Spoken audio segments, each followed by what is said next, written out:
Ayon sa kanila, kapag bata ay kailangang hindi nagtatrabaho. Gawa ng responsibilidad ng magulang ang pangangailangan at ang bigyan ng edukasyon ng kanilang anak.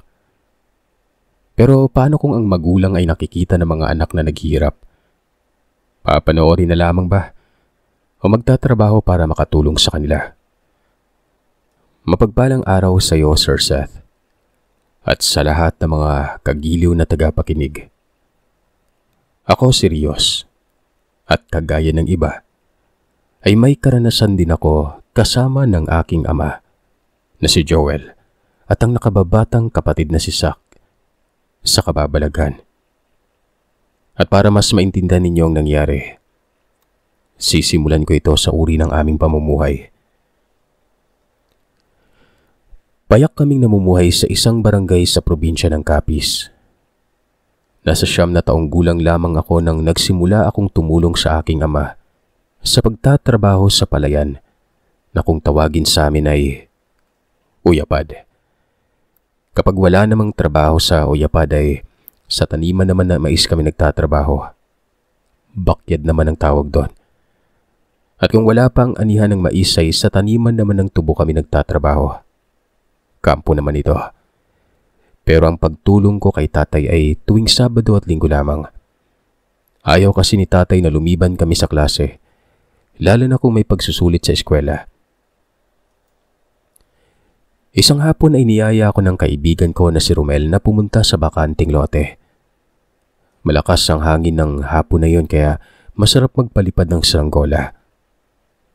Ilang minuto pa lamang ang lumipas nang sumunod na sa amin ang kababata kong kapatid na si Zach.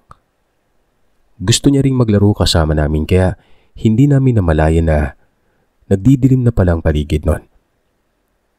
Narinig na lang namin ang boses ni Nanay Miranda na tinatawag na kami.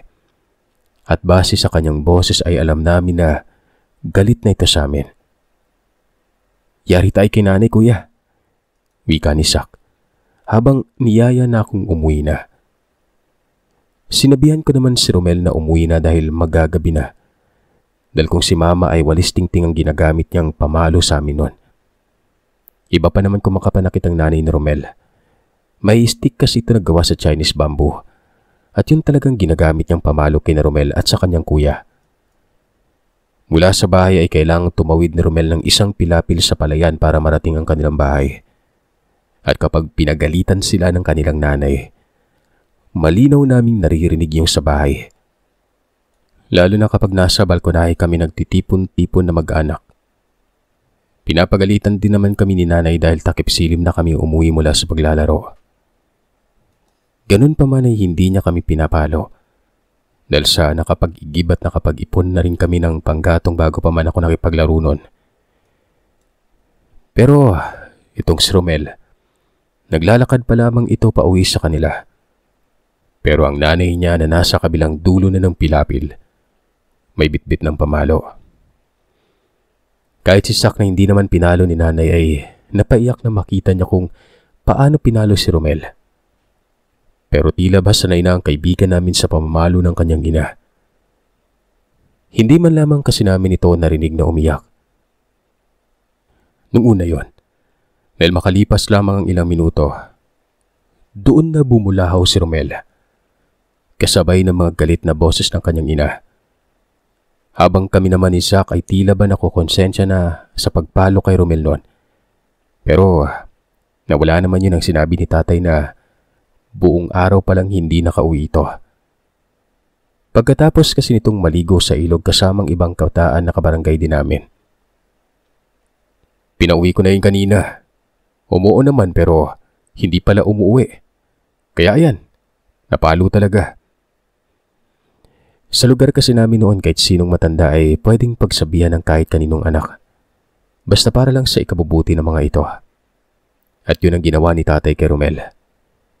Yun nga lang ay hindi naman pala nakinig sa kanya. Kaya napabuntong hininga na lamang si nanay nang marinig ang sinabi ni tatay.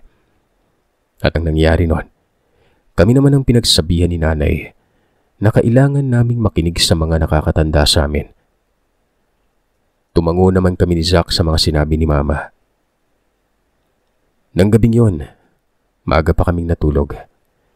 Kinabukasan kasi ay kailangan pa naming maglakad ng mahigit sa kalahating oras papuntang eskwelahan. Hindi madali ang pagpunta namin sa eskwelahan. Maliban sa kailangan naming maglakad na mahigit sa kalahating oras, ay kailangan din naming tumawid ng mga palayan. Pasalamat kami kapag tag-araw dahil hindi maputik ang daan nun. Pero kapag tag-ulan naman ay kailangan naming umalis na mas maaga. Mahirap ang daan at iniiwasan naming mahuli sa klase. Doon sa daan na yon, meron po kaming kinatatakutan. Madadaanan namin yung isang bahay na ang sabi nila may nakatirang mag-asawang matanda. Sa paligid ng kanilang bahay ay napakaraming pinya. May puno rin ng mangga na siyang binabato namin minsan noon. Ang nakakatakot sa bahay na yon, may umiiyak na sanggol na para bang laging merong bagong panganak doon. Naririnig namin ito tuwing tanghaling tapat at kapag dumaan kami sa lugar. O hindi kaya kapag nahuli kami ng uwi at abutan kami ng takip silim. Doon ay mas malakas at mas nakakatakot ang pag-iyak ng sanggol. Palagi naming tinatanong si tatay kung may nanganganak ba o may anak ba na bagong panganak ang mag-asawa. Dahil lagi na lang may sanggol na umiiyak malapit sa bahay na yon. Gayong wala namang ibang bahay sa lugar, kundi ang bahay lamang ng mag-asawang ito. Bihira lamang din sila kung lumabas ng kanilang tahanan.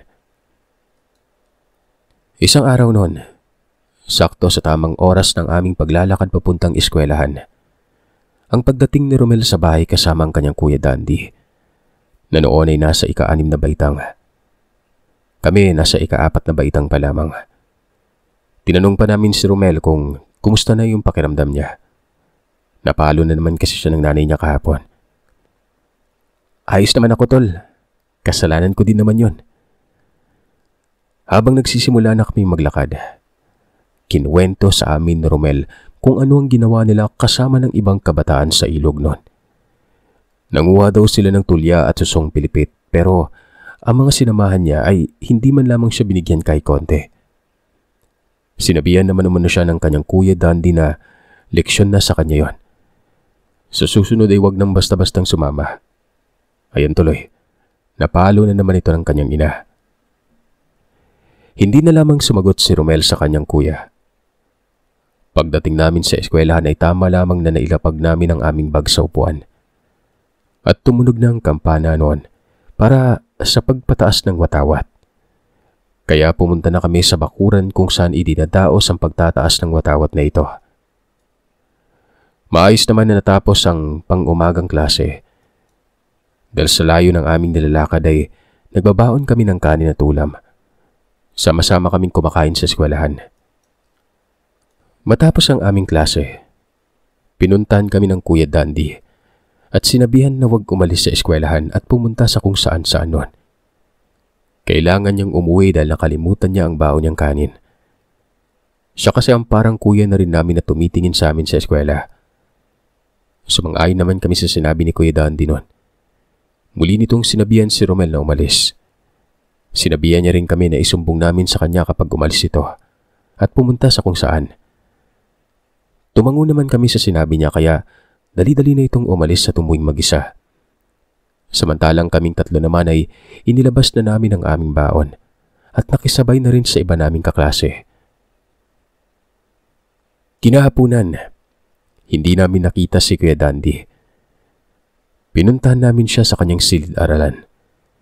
Tinanong namin ang kanyang kaklase kung nasaan na si Kuya Dandy dahil ang buong akala namin ay bumalik naman siya sa eskwelahan noon. Pero nang tinanong namin ang kaklase niyang ito, sinabi nila na hindi nakapasok si Kuya Dandy. Inisip na lamang namin na hindi na ito bumalik pa sa eskwela nang umuwi ito kaninang tanghali. Kasamang iba pang kabataan na ang bahay ay nasa dinadaanan namin banda, nagsimula na kaming maglakad pa uwi. Habang papatawid na kami sa pilapil ng palayan para makarating sa sitio kung saan kami nakatira, 3 na lamang kami ang natira noon. Lahat kasi ng mga kasamaan namin ay nakatira lamang sa kabilang dulo, kung saan hindi na nila kailangan pang tumawid ng mga pilapil para marating ang kanilang tahanan. Pagdating namin sa bahay ng kinatatakutan namin ay nagsitakbuhan na kami ni Romel. Yung nakababata ko namang kapatid na si Zack, may nakita palang 2 piraso ng hinog na pinya na nakalabas sa bakod na gawas sa dulo ng kawayan. Mabilis niyang kinuha ang 2 piraso ng pinya na yon, habang tumatakbo na humahabol sa amin. Kagad akong huminto at gano'n na rin si Romel. Hinintay namin si Zack at tinulungan sa kanyang dala. Natuwa kami dahil sa malaki ang pinya na nakuha niya. Binigay niya kay Romel ang isa at isa naman ang para sa amin. Natuwa naman ang kaibigan namin. Hindi na kami tumakbo pa dahil sa nalampasan na namin ang masukal na bahagi ng daanan kung saan naroroon ang bahay ng mag-asawa na siyang kinatatakutan doon sa lugar. Pagdating namin sa bahay, nadatnan namin si nanay na abala sa pagwawalis ng mga dahon ng kawayan na nahulog sa aming bakuran. Natuwa pa itong si nanay na may dala kaming pinya. Pero nagtataka din ito kung saan namin kinuha ang pinyang yon. Sinabi namin kay nanay kung saan namin ito napulot. "Talagang mga bata kayo. Huwag niyo nang ulitin yan, ha?" wika niya. Hindi ko alam kung anong isasagot ko kay nanay gawa ng maraming pinya doon. May mangga pa kaya hindi talaga namin maiiwasan na minsan hindi makakakuha. Tiningnan ako ni nanay sa mata kaya napilitan akong magsabi ng, "Pwede po bang paminsan-minsan kukuha kami, Nay? Marami kasi talagang pinya dun eh." Sinabihan naman niya kami na pwede naman kaming kumuha kung nakapagpaalam kami ng maayos sa may-ari. Sa isip-isip ko pa ay patay talaga kami kapag ganon. Magpapaalam kami, natatakot kami sa may-ari ng bahay na dinadaanan nga namin, di ba? Napakamot na lamang ako ng ulo habang tumatango ng pagsang-ayon kay nanay. Si Romel ay diretso na sa pag-uwi sa kanila, dalang kanyang pinya. Kalahating oras ang nakalipas ay bumalik ito sa amin kasama ang kanyang nanay. Nagtanong ang nanay ni Romel na si Aling Mariana kung nakita ba namin si Dandy. Sumagot naman kami ng hindi. Katunayan ay hinahanap nga namin ito sa silid-aralan niya. Na nagtanong pa kami sa mga kaklase niya kung nakapasok ba itong si Kuya pero ay naman sa mga kaklase nito, hindi nga. "Sinabi ko na kay nanay yan pero ayaw niya maniwala sa akin eh. Ang akala niya nagsisinungaling ako," wika ni Romel. Sinabi namin kay Aling Mariana na totoo ang sinasabi ni Romel. Lalo nang hindi na muli pang nakabalik sa eskwelahan si Kuya Dandy. Dahil sa sinabi namin, nagsimula nang mag-alala si Aling Mariana. Ayon sa kanya ay bumalik si Kuya Dandy sa eskwelahan pagkatapos ng pananghalian. Pero wala namang Dandy na nakarating sa eskwelahan, kaya doon na nagsimulang mag-alala si Aling Mariana. Maging kami nila mama ay nag-alala na rin kung saan na napunta si Kuya Dandy. Ilang sandali pa, magkasamang umuwi si tatay at ang ama nila Romel na si Mang Norming. Sinabi namin kay tatay na nawawala si Kuya Dandy. Sinabi naman ni tatay na baka naman sumama lamang sa mga kaibigan niya. Nakipaglaro o di kaya pumunta sa ilog. Nung una, hindi pa nakisali si tatay sa paghanap kay Kuya. Pero nang dumilim na at hindi pa rin ito nahanap, naisip niya na mas mainam siguro kung may kasama silang may alam sa lihim na karunungan. Para kung sakaling natampong si Kuya Dandy ng aswang, makikita pa rin nila ito. Pinunta niya si Tatay Resting. Nakatira ito sa kabilang itaas na bahagi ng aming bahay. Kasunod ito ng bakanting lote kung saan kami nagpapalipad ng saranggola. Si Tatay Resting ang kilalang albularyo sa amin. Marami ang nagpapagamot at nagpapahilot sa kanya. Muli pa silang dumaan sa bahay kasi kinuha ni tatay ang kanyang itak at ang sundang niya na kung tawagin sa amin ay daga. Kulay dilaw ang sundang na ito na animoy gawa sa pilak. Galing pa ito sa yumao kong lolo. Ibinigay niya ito noon kay tatay pang proteksyon sa mga nilalang ng dilim, lalong-lalo na sa aswang. Gusto ko pa sanang sumama sa paghahanap pero hindi ako pinayagan ni nanay. Kaya wala na akong nagawa kundi ang manahimik na lamang sa bahay noon. Habang wala pa si tatay ay pinakain na kami ni nanay. Hindi kami nakakagawa ng takdang aralin ng maayos dahil sa 8:00 na ng gabi ay wala pa rin ang aming ama. Iniisip namin kung nakita na ba nila si Kuya Dandy. Na baka ano na ang nangyari sa kanya. At sana'y huwag namang mangyari na may mangyaring hindi maganda. Hanggang sa natapos na kami sa paggawa ng kanya-kanya naming takdang aralin. Wala pa rin si tatay kaya pinatulog na kami ni nanay dahil may pasok pa kami kinabukasan. Bago kami nakatulog ay nakakarinig pa kami ng huni ng hayop na alam mo yung tunog ng pusa. Pero hindi mo masasabing pusa talaga yun dahil habang tumatagal ay nag-iiba naman ang tunog nito. Ang hinihigaan naming papag noon ay kawayan lamang ang sahig. Pero may manipis kaming kutsyon na nilatagan pa ng banig bilang sapin noon. Si nanay, tinabihan kami ni Zack. At yung garab na ginagamit nila tatay sa pag-aani ng palay, itinusok namin sa may tagiliran sa uluhan at sa paanan. 4 ang garab namin sa bahay gawa ng bawat isa sa kanila ni nanay ay may tig-2 garab noon. Yung garab po sa mga hindi nakakaalam. Ito yung pamputol po ng palay. Karit kumbaga. Patuloy sa paghuni ang nilalang. Minumura na ito ni nanay. Sinasabihan ito ni nanay na subukan itong pumasok at mapupugutan talaga ito ng ulo nun. Tumayo pa si nanay. Kinuha yung instrumento na parang gitara na ang tawag ay banjo. Gamit din ito ng yumao kong lolo. Kinaskas ni nanay ang banjo. Inulit-ulit niya yun ng 5 beses. At sa hindi maipaliwanag na dahilan, humuni ang nilalang ng matinis na huni nun.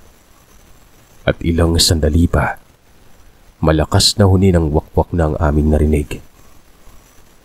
Sinabi ni nanay na lumayo ng nilalang at doon na niya kami pinatulog ni Zack. Dahil sa takot ay kaagad naman kaming nakatulog. Kinabukasan pagising namin, naghahanda na si nanay ng almusal. Si tatay ay halatang puyat pero gising na rin at nagkakape na. Halata sa mukha nilang dalawa ang kalungkutan habang nag-uusap noon.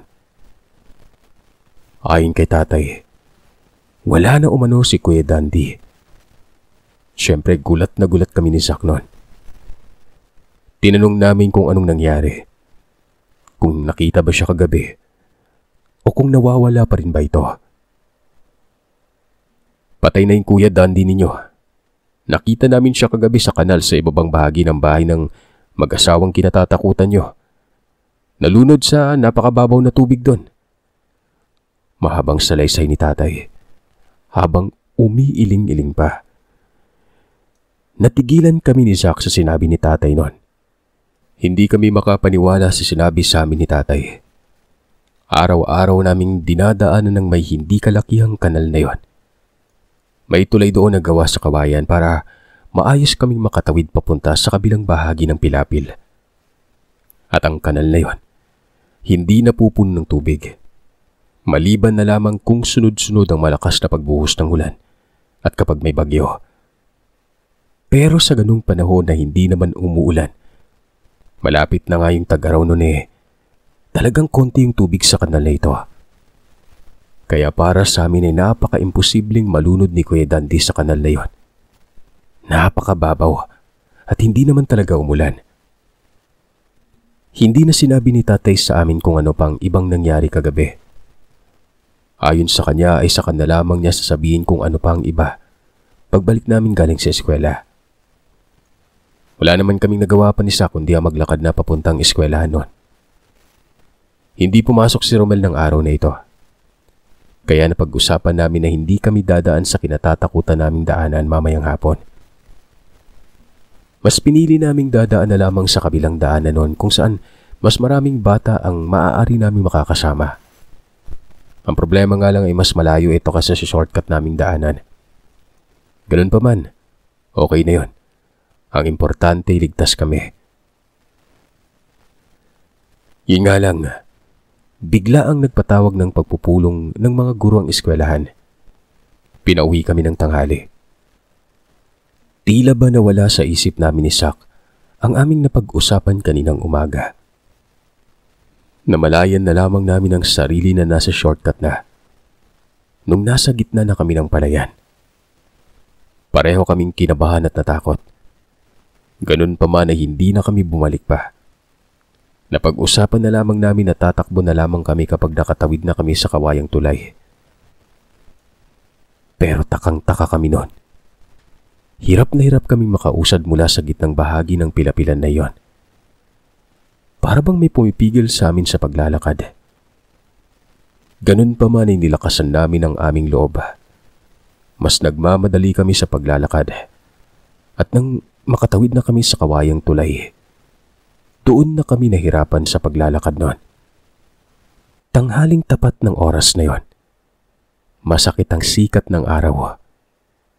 Pero nagulat na lamang kami nang umihip ang malamig na hangin. Kasabay ng pag-ihip na yon ay ang hindi kaaya-ayang amoy na dala ng hangin na ito. Malamig pero nakakasulasok ang simoy. Nagmadali kami sa paglalakad ni Sak. Hanggang sa maya-maya pa, nakarinig kami ng pag-iyak ng bagong panganak na sanggol.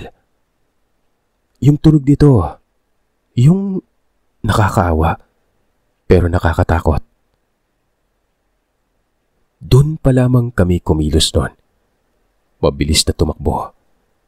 Hinawakan ko pa ang kamay ni Sak dahil sa hindi siya gaanong makatakbo. Habang sa loob ng bakod ay naroroon ng babaeng matanda na nakatanaw sa amin. Nakangisi ito na animoy nasisiyan sa nakikita niyang pagkukumahog namin ni Sak. Walang ano-ano. Kumilos ang ginang. Ang buong akala ko ay lalapitan kami ng ginang na yon. Pero nasa pintuan pa lamang ito ng kanilang bakod ay dali-daling nag-iba ang itsura ng mukha niya. Bigla na lamang itong bumalik sa loob ng kanilang bakod at dumiretso sa loob ng bahay noon. Nakita namin sa unahan, Sir Seth. Tila ba yun yung rason kung bakit natakot ito bigla? Sa unahan, naroroon si tatay. Kasama ang albularyo. Si Tatay Resting. Nagulat pa ang mga ito nang nakita nila kami.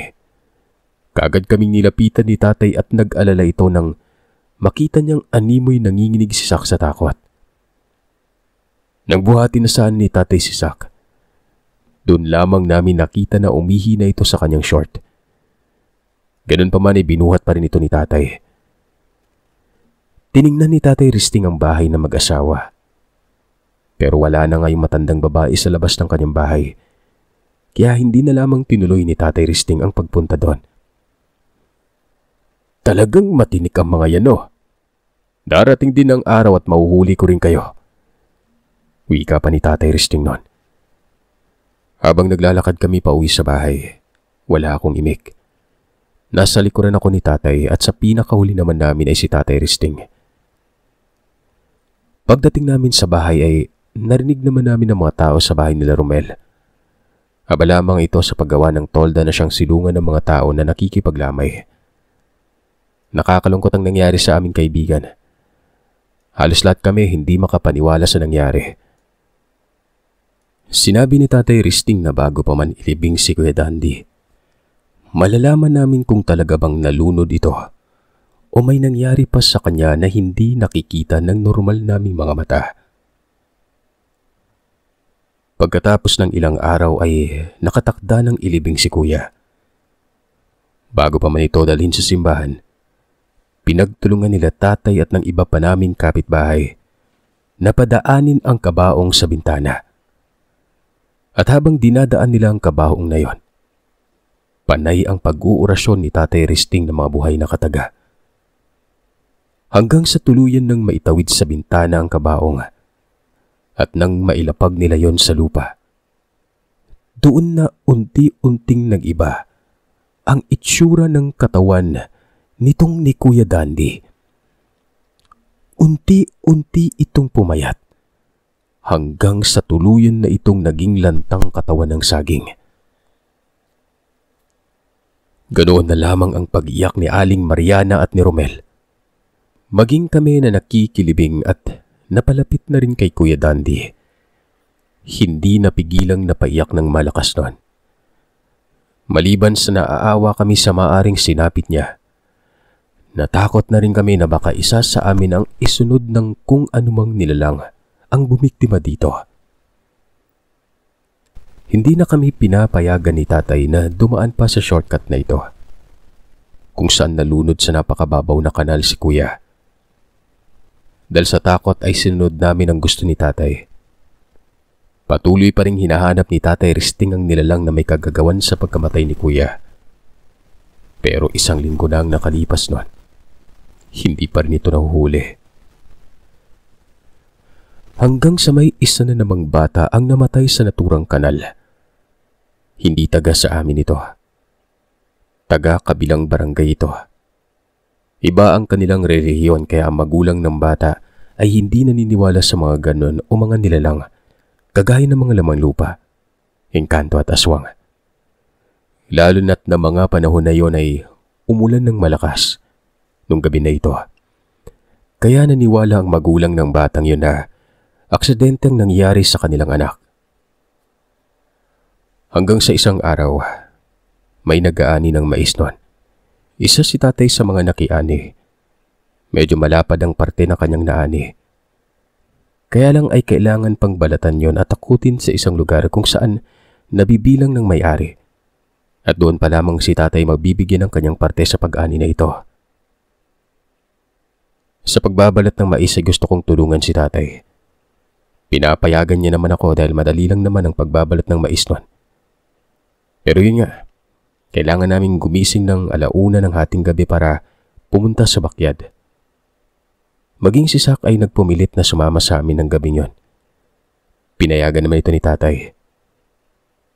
Mag-isa na lamang si nanay na naiwan sa bahay. Maayos naman kaming naglakad papunta sa maisan. Hindi naman kami natatakot sa paglalakad gawa ng kasama namin ang aming ama at itong si Tatay Risting. Kasama din namin yung tatay nila Romel. Maging pala si Romel Sirset kasama din ang kanyang ama. Pagdating namin sa lugar ay kanya-kanya na kaming pwesto sa pagbabalat ng mais nun. Magkasama naman sina tatay at Sak. Habang ako naman ay mas pinili kong magsimula sa kabilang bahagi ng maisan, kung saan tanaw ko naman sina tatay at Sak nun. Maging ang iba pa naming kasamahan. Mga kalahating oras pa lamang ang nakalipas ng may malamig na hangin na kagaya ng naramdaman namin noong tanghaling tapat na dumaan kami sa bahay na mag-asawa. Yung mabaho. Ganun na ganun yung amoy. Dali-dali akong sumigaw kay tatay. Tay, ano yun? Sinigawan naman ako ni tatay na pumunta na kaagad sa kanila. Tumakbo ako. Muntik na akong mapasubsob nun sa tumpok ng mais. Gawa ng bigla na lang bumulusok ang kung anong ibon na galing sa may taas nun. Pababa yun, Sir Seth. Yung puntirya pa ng pagbulusok, malapit sa akin. Mabuti na lamang at mabilis na nakagalaw si tatay nun. Gamit ang kanyang punyal, binato niya ito. Kagad akong tumakbo palapit kay Sak. Samantalang itong bumulusok na kung anong hindi ko maintindihan. Dali-daling lumipad pa itaas. Sinundan pa namin ito ng tingin nun. Nakita namin kung paano umusok ang kaliwang parte ng pakpak niya, na kung sa atin pang ang mga tao, kilikili ng nilalang ang tinamaan ng punyal. Habang lumilipad ito ay tumutulo pang malansang dugo ng nilalang. Nakita pa namin na nagawa pa nitong mabunot ang punyal. Nahulog ang punyal na yon. Sa kabilang bahagi naman ng lugar, sumisigaw si Tatay Risting ng mga buhay na kataga. May hinahataw din ito na isa pa na mabilis ding bumulusok galing sa itaas nun. Ang itsura ng nilalang ay animong isang malaking ibon pero wala yung buntot. Ang paa niya ay parabang paa ng kambing at ang mga kamay niya ay napalibutan ng mga balahibo na nagsisilbi nitong pakpak. Ang nakapagtataka at nakakatakot sa lahat nun, yung ulo nito ay tila ba ulo ng tao. Mabilis na tumakbo si Romel papunta sa amin. Nasugatan pa yung paa niya sa mga puno na naputol ng mga mais nun. Takot na takot kami ng mga oras na ito. Pero nang lumayo na ang nilalang, unti-unting nawala ang kaba namin nun. Sinabihan kami ni tatay na pumunta sa kubo kung saan tinutulugan ng may-ari ng maisan kapag pumupunta sila sa pakyad. Pero umayaw na kami dahil wala namang masamang nangyari sa amin. Umalis ang dalawang nilalang, kaya ramdam namin na ligtas na kami. Si tatay naman ay naghanap at kaagad niya namang nakita ang kanyang punyal na nahulog noon. Binigay niya ito kay Tatay Risting. Hinipan at dinasalan niya ito. Kahit na ganun ang nangyari, tinapos pa rin namin ang aming trabaho. Mag-aalas 7 ng umaga nang dumating si nanay sa bakyad. May dala siyang pagkain namin ng almusal. Habang kumakain ay kinuwento namin kay nanay kung anong nangyari. Hindi pa sana siya naniniwala pero si Tatay Risting na mismong nagsabi sa kanya na totoo ang lahat ng sinasabi namin. Bago pa man ang tanghalian ay natapos na ang aming trabaho sa bakyad. At dahil nasa pangpang lamang yun ang ilog kaya mas pinili naming magtampisaw na muna dito bago umuwi sa bahay. Pagka-uwi sa bahay nakatulog kami. Alas 5 na ng hapon nang ginising kami ni nanay. Kinagabihan ay niyaya ni Tatay Risting si tatay kasama ang tatay nila Romel na punta ng bahay ng mag-asawa. 2 oras lamang ang itinagal nila doon at kaagad na rin silang umuwi noon. Sa bahay nila nasabi na ang nadatnan na lamang nila sa lugar ay ang bakanting bahay. Wala nang mag-asawa. Aalis na lamang sana sila pero nakaamoy sila ng mabaho umano na nanggagaling sa likod na bahagi ng bahay ng mag-asawa na ito. Pinunta nila ang lugar na yon at doon nila nakita na ang mag-asawa ay nasa loob na ng hukay na para bang sila na mismo ang gumawa. Patay na ang mga ito. Nakataob ang pamamaraan nila ng paghiga sa hukay. Hindi pa sila nakabalik sa anyong tao nila kaya maitim pa rin ang kanilang kulay at puno pa ng balahibo. Dahil doon ay inurasyonan sila ni Tatay Risting. Siya na rin mismo ang nagbigay ng bendisyon at bendita sa mag-asawa.